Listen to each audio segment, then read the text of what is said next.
নমস্কার বন্ধুরা, আপনাদের স্বাগত জানাই এই চ্যানেলে। আজ সপ্তদ্বীপ সম্পর্কে আমরা একটু আলোচনা করব। সপ্তদ্বীপের তত্ত্ব, অর্থাৎ এই যে আমরা আরতির সময় পঞ্চপ্রদীপ প্রজ্বলন করি এবং সপ্তপ্রদীপ প্রজ্বলন করি, সপ্তপ্রদীপটা আমাদের বঙ্গদেশে এই মুহূর্তে খুব একটা প্রচলিত নয়, কিন্তু যদি দেখা যায় পূর্ব ভারতে কিন্তু এর ভালোই প্রচলন রয়েছে।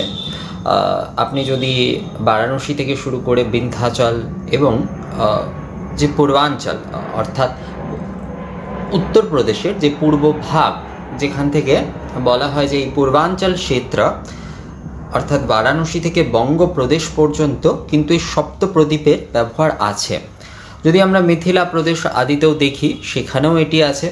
বঙ্গপ্রদেশে বেশ কিছু পুরনো জায়গায় আপনি যদি বর্ধমান এবং বাঁকুড়ার দিকে দেখেন, যেখানে এখনও সেই পুরনো পুজোর প্রদীপ আদি এগুলো ব্যবহার করা হয়, তো সেখানে কিন্তু এই সপ্তপ্রদীপের ব্যবহার রয়েছে। সপ্তপ্রদীপ এবং পঞ্চপ্রদীপ এই দুটোরই খুব ব্যবহার রয়েছে। যদিও এখন অনেকটাই সপ্তপ্রদীপ এখন অনেকটাই আসলে এই জিনিসগুলো যতই সময় যাচ্ছে ততই কারিগরের অভাব হয়ে পড়ছে, এবং যার ফলে কিন্তু এই জিনিসগুলো প্রায় অপ্রাপ্ত, মানে আমরা প্রায় এই জিনিসগুলো অমিল হয়ে যাচ্ছে, এগুলোকে পাওয়াই যাচ্ছে না সেই অর্থে। তো পিতলের যদি এখন আমরা দোকানেও দেখি, তো সেখানেও গুটিকত কি কিছু মাত্র পিতলের যে এই প্রদীপ আদি বা ধূপ পাত্র আদি সামগ্রী আদি সেগুলো আমরা পেয়ে থাকি, অর্থাৎ যেগুলি খুব কমন। কিন্তু এই যে পুরনো সময় এগুলি অনেক ধরনের উৎপাদন হতো এবং সেগুলির যথেষ্ট ব্যবহারও ছিল মন্দির এবং বাড়ির প্রত্যেকটি পুজোতে, এবং আলাদা আলাদা পুজোর ক্ষেত্রে আলাদা আলাদা প্রদীপ আদির ব্যবহারেরও একটি বিষয় ছিল। অর্থাৎ দুর্গাপুজোর জন্য দুর্গাপুজোরও যদি সপ্তমী অষ্টমী নবমী এরকম ভাগে সপ্তপ্রদীপ এবং পঞ্চপ্রদীপের আলাদা আলাদা রকম ব্যবহার ছিল। সন্ধি পুজোর সময় একরকম আলাদা ব্যবহার ছিল, আবার লক্ষ্মী পুজো জগদ্ধাত্রী পুজো এগুলিরও সময় কিন্তু আলাদা ব্যবহার ছিল। ঝাড় প্রদীপের কথা আমি এখানে বলছি না, অর্থাৎ 21 বা 28 প্রদীপের কথা এখানে বলছি না। এখানে আমি সপ্তপ্রদীপ এবং পঞ্চপ্রদীপের কথাই মূলত বলছি। আমাদের আজকের আলোচনা সপ্তপ্রদীপ নিয়েই, পঞ্চপ্রদীপ নিয়ে আমরা পরবর্তী আরেকটি বিষয় আরেকটি ভিডিওতে আলোচনা করব। তো এই সপ্তপ্রদীপের ব্যবহার কিন্তু পূর্ব ভারতে বঙ্গপ্রদেশে ছিল। অনেকেই মনে করেন যে শুধুমাত্র এটির ব্যবহার দক্ষিণ প্রদেশে, না, দক্ষিণ প্রদেশের অর্থাৎ দক্ষিণ ভারত এখনও এই বিষয়গুলিকে ধরে রেখেছেন। তাদের ওখানে নয় প্রদীপ এটিরও যেমন প্রচলন রয়েছে। নয় প্রদীপের প্রচলন খুবই বেশি দক্ষিণ প্রদেশে। আবার যদি দেখা যায় পশ্চিম ভারত এবং দক্ষিণ ভারতে এটির প্রচলন বেশ বেশি। সপ্তপ্রদীপ এবং নয় প্রদীপের প্রচলন কিন্তু সেখানে বেশি। আবার যদি পূর্ব ভারতে দেখা যায়, সেখানে পঞ্চপ্রদীপ এবং সপ্তপ্রদীপ। বর্তমানে পঞ্চপ্রদীপটাই মূলত হয়ে গিয়েছে, মূল হয়ে গিয়েছে। কিন্তু দক্ষিণ ভারত কিন্তু এখনও তারা কিন্তু ওই নয় বাতির যে প্রদীপ সেটি, সপ্তবাতির প্রদীপ, পঞ্চপ্রদীপ, যে ত্রিপ্রদীপ অর্থাৎ 3টে বাতির প্রদীপ, এই সবগুলি কিন্তু তারা খুব সুন্দর করে সংরক্ষণ করে রেখেছে।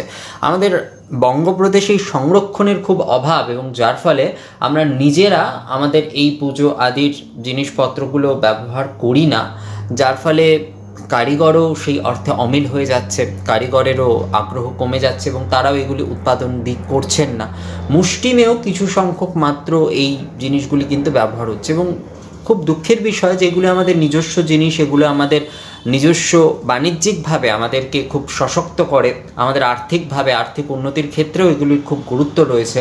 কিন্তু এই জিনিসগুলির ব্যবহার যেহেতু আমরা নিজেরা করছি না, এবং মুষ্টিমেয় কিছু জিনিস আমরা করছি, যার ফলে কিন্তু এই দুরবস্থা হচ্ছে। এবং এটি বারাণসীতেও অনেকাংশে এর প্রভাব পড়েছে, কিন্তু বঙ্গপ্রদেশে আমি যতদূর আমি দেখেছি, যেহেতু আমি ধূপদীপ নিয়েই বহুদিন ধরে কাজ করছি, ধূপদীপের নানান আঙ্গিক নিয়ে আমি বহুদিন ধরে কাজ করছি, তো সেক্ষেত্রে এই কারিগরদের বিষয়টিও দেখেছি কিন্তু একটি সমস্যার বিষয়, যে আমাদের এই পুরাতন যে ধূপদীপ পাত্র আদির ক্ষেত্রে তৈরি হচ্ছেই না প্রায় বলা চলে। তো আমাদের নিজেদেরই কর্তব্য এটিকে সংরক্ষণ, অর্থাৎ কীভাবে আমরা সংগৃহীত করব, এবং এটি যদি আমরা নিজেরা ব্যবহার করি, আগে যেরকম এই যে প্রত্যেকটি পুজোর জন্য আলাদা আলাদা এরকম ব্যবস্থা ছিল, আমরা যদি প্রত্যেকটা অকেশনের জন্য একটা আলাদা আলাদা জামা কিনতে পারি, প্রত্যেকটা অকেশনের জন্য আলাদা আলাদা খাবারের আয়োজন করতে পারি।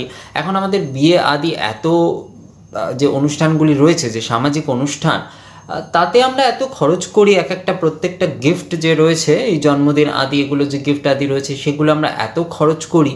তো সেখানে যদি লক্ষ্মী পুজোর জন্য একটি আলাদা প্রদীপ, একটি বিশেষ একটি প্রদীপ, বাড়িতে আরেকটি সরস্বতী পুজোর জন্য যদি করা সম্ভব হয় সেরকম, বা আরও যেগুলি রয়েছে দুর্গাপুজো আদি যাদের হচ্ছেন তাদের তো হচ্ছেনই, বা দুর্গাপুজোর সময়ও যাদের দুর্গাপুজো হচ্ছেও না তারাও যদি দুর্গাপুজোর সময় তাদের বাড়িতে যে গৃহদেবতা রয়েছেন তার পুজো করার জন্য একটি বিশেষ প্রদীপের ব্যবস্থা রাখেন, তাতে সমস্যাটা কোথায়?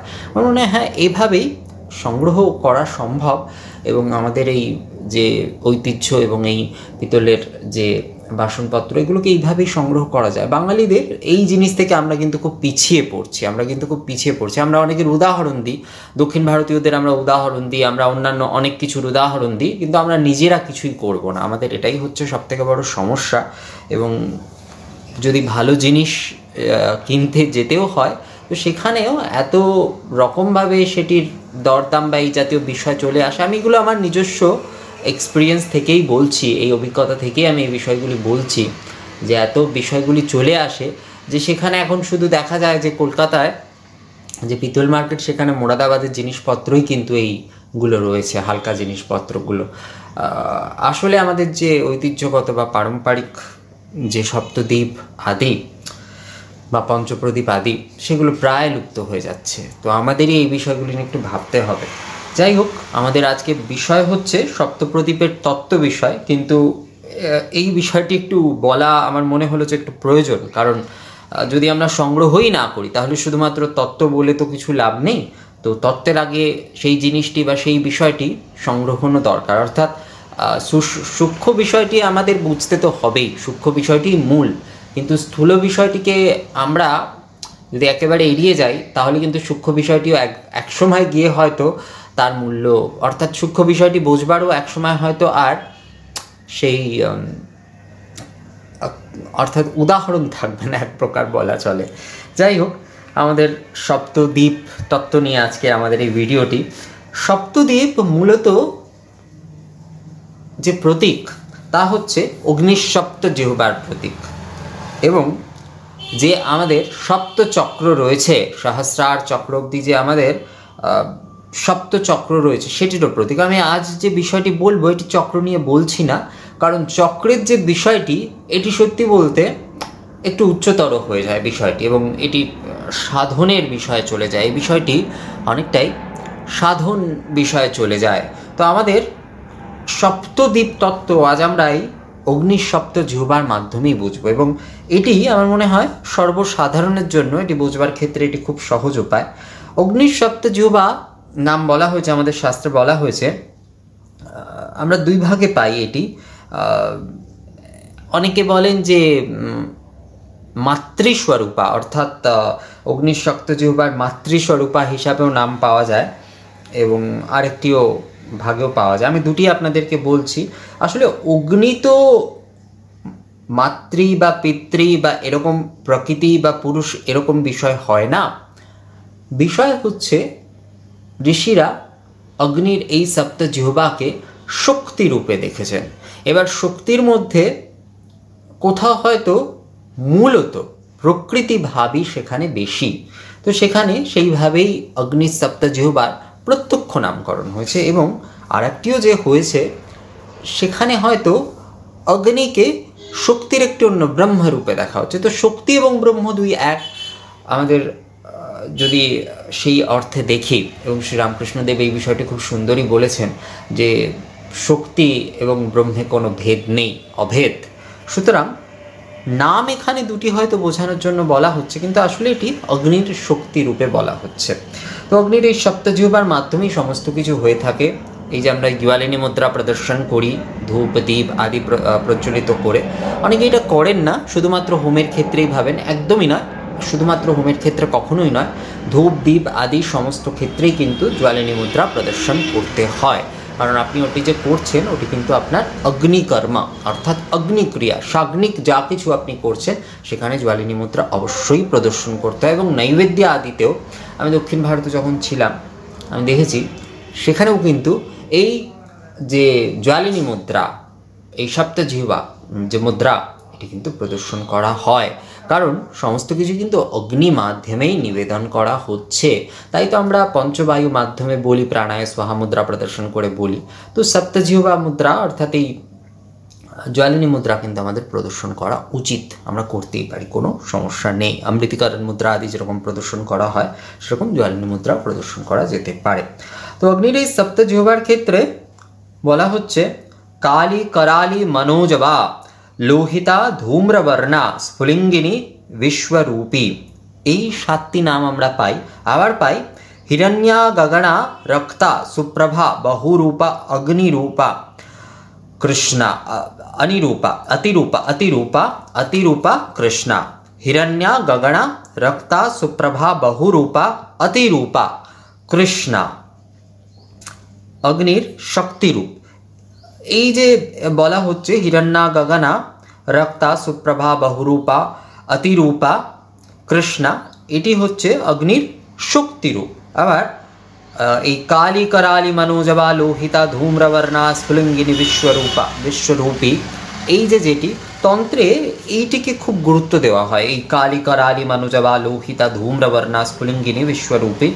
আমরা প্রত্যেকেই জানি যে আমাদের যে শ্রুতি, একটি তন্ত্রশ্রুতি এবং একটি বৈদিক শ্রুতি, তো হতে পারে যে এই অগ্নি সপ্তজিহ্বার নামকরণের ক্ষেত্রে এই দুটি শ্রুতির কারণে হয়তো এই নামের ভেদ হতে পারে, কিন্তু বিষয়টি একই, অগ্নির শক্তি রূপেই কিন্তু সেটিকে দেখা হচ্ছে, অর্থাৎ অগ্নিশক্তি, এটি অগ্নিশক্তি। তো বলা হয়েছে কালী कराली मनोजवा লোহিতা ধূম্রবর্ণা স্ফুলিঙ্গিনী বিশ্বরূপী, এই হচ্ছে। এবং আরেকটি মতে হিরণ্যা গগনা রক্তা সুপ্রভা বহুরূপা অতিরূপা কৃষ্ণা। নামগুলি শুনে অনেকটাই স্ত্রীবাচকই মনে হয়, দুটিরই যদি দেখি আমরা, তো শক্তি যেখানে আসে সেখানে এই ভাবনাটি বোধহয় খুব প্রকট হয়, অর্থাৎ প্রকৃতি ভাবনাটি খুব প্রকট হয়। তো অগ্নির যে শক্তি, এই যে সপ্তজিহ্বা, এই সপ্তজিহ্বারই যে 7টি বাতি আমরা প্রজ্বলন করি সপ্তদ্বীপে, এটি কিন্তু এই সপ্তজিহ্বারই প্রতীক, এই সপ্তজিহ্বারই প্রতীক। এক প্রকার এই অগ্নি সপ্তজিহ্বার মাধ্যমে আমরা এক প্রকার সূক্ষ্ম নিবেদন করছি, অর্থাৎ হচ্ছে অগ্নি মাধ্যমে আমরা এই ঘৃত প্রদীপ প্রজ্বলন করি, আরতি করি। তো এটি আসলে আমরা যে আরাত্রিক আদি করছি ঘৃত প্রদীপ জ্বালিয়ে, তো এটিও নিবেদন করি, আমরা করছি, তো এটিও এক প্রকার নৈবেদ্যাই, এবং পঞ্চ প্রাণ বায়ু মাধ্যমেই কিন্তু এটি নিবেদন হচ্ছে। অর্থাৎ এই যে অগ্নিজ্যোতি এবং এই যে ধূম্র, যে অর্থাৎ যে দীপশিখার মাধ্যমে ঘৃত দ্বারা প্রজ্বলিত দীপশিখার যে ধূম্র আদি এবং যে অগ্নিজ্যোতি, তো এটি এই পঞ্চপ্রাণ বায়ু এবং অগ্নিজ্যোতি মাধ্যমেই কিন্তু দেবতার কাছে পূর্ণ নিবেদন হচ্ছে। তো এই সপ্তজিহ্বার প্রতীক হচ্ছেন এই সপ্ত বাতি, যে সপ্ত প্রদীপের এই যে 7টি বাতি রয়েছে আলাদা আলাদা, এটি হচ্ছে অগ্নির এই সপ্তজিহ্বার নামের প্রতীক, অর্থাৎ কালী कराली मनोजवा লোহিতা ধূম্রবর্ণা স্ফুলিঙ্গিনী বিশ্বরূপী, এই 7টি। আবার অন্য মতে হিরণ্যা গগনা রক্তা সুপ্রভা বহুরূপা অতিরূপা কৃষ্ণা, এই 7টি অগ্নিজিহ্বার যেই 7টি নাম, এই নামেরই এই এক একটি নামেরই কিন্তু প্রতীক হচ্ছে এক একটি বাতি। অর্থাৎ অগ্নির যে সপ্তজিহ্বা অর্থাৎ অগ্নিজ্যোতিয়া বলা চলে, এই অগ্নি সপ্তজিহ্বা যখন একত্রিত হয় তখন সেটি অগ্নিজ্যোতি হয়ে ওঠে, খুবই শক্তিশালী একটি জ্যোতি, অর্থাৎ পরম জ্যোতিরই একটি অংশ সেটি। সব কিছুই আমাদের এই পরম জ্যোতির অংশ, মহাজ্যোতির অংশ। সেই জ্যোতি কিন্তু সেই দীপমালার মধ্যে প্রজ্বলিত হয় এবং আমরা সেটি নিবেদন করি, এবং যে পরম জ্যোতিরূপ ঈশ্বর আরাধ্য আমাদের সামনে রয়েছে, তখন সেই জ্যোতি দ্বারা আমরা তার আরাত্রিক করি। অর্থাৎ সপ্তদ্বীপ হলো এই সপ্তদ্বীপ হলো এই অগ্নির সপ্তজিহ্বার প্রতীক, এবং এই সপ্তজিহ্বা একত্রিত যখন হয় তখন সেটি পরম জ্যোতি হয়। সেই জ্যোতি যারাই, অর্থাৎ ওটি কিন্তু একটি জ্যোতি যদি আমরা দেখি তাহলে কিন্তু প্রত্যেকটির যদি সপ্ত জিহ্বার আলাদা আলাদা আমরা একটি দেখছি, আলাদা আলাদা রূপে নামে আমরা দেখছি যে অগ্নির আলাদা আলাদা সপ্ত জিহ্বা নাম দেখছি আমরা, কিন্তু আসলে ওটি কিন্তু একত্রিত রূপে একটি অগ্নিশক্তি, একটি পরম জ্যোতি। সেই পরম জ্যোতি দিয়েই কিন্তু আমরা আমাদের আরাধ্যের আরতি করছি। তো সে কারণে অগ্নি জ্যোতি যেটি এই সপ্ত প্রদীপের এই সপ্ত জিহ্বার প্রতীক হচ্ছে সপ্তপ্রদীপ, এবং সেই মহাজ্যোতি দ্বারাই হচ্ছে আমরা আরাত্রি করে থাকি আমাদের আরাধ্যের। তো বিষয়টি আশা করি যে আপনাদের বুঝতে কোনো অসুবিধা হয়নি। আমি এখানে চক্র নিয়ে আলোচনা করলাম না, আমি সপ্তজিহ্বা অগ্নির সপ্তজিহ্বা নিয়েই আলোচনা করলাম, কারণ এটি অনেক বেশি সহজে সকলের পক্ষে বোঝা সম্ভব যে অগ্নির যে আমাদের যে সপ্তপ্রদীপ, সেই সপ্তপ্রদীপ অগ্নির সপ্তজিহ্বার প্রতীক এবং একটি মহাজ্যোতি, ওটি একত্রে, এবং তা দিয়ে আমরা আমাদের আরাধ্যের আরাত্রি করে থাকি। তো এই বিষয়টি আপনাদের কেমন লাগলো আমাকে কমেন্টস করে জানাতে পারেন। পরবর্তী আরেকটি ভিডিওতে আপনাদের সঙ্গে আবারও কথা হবে।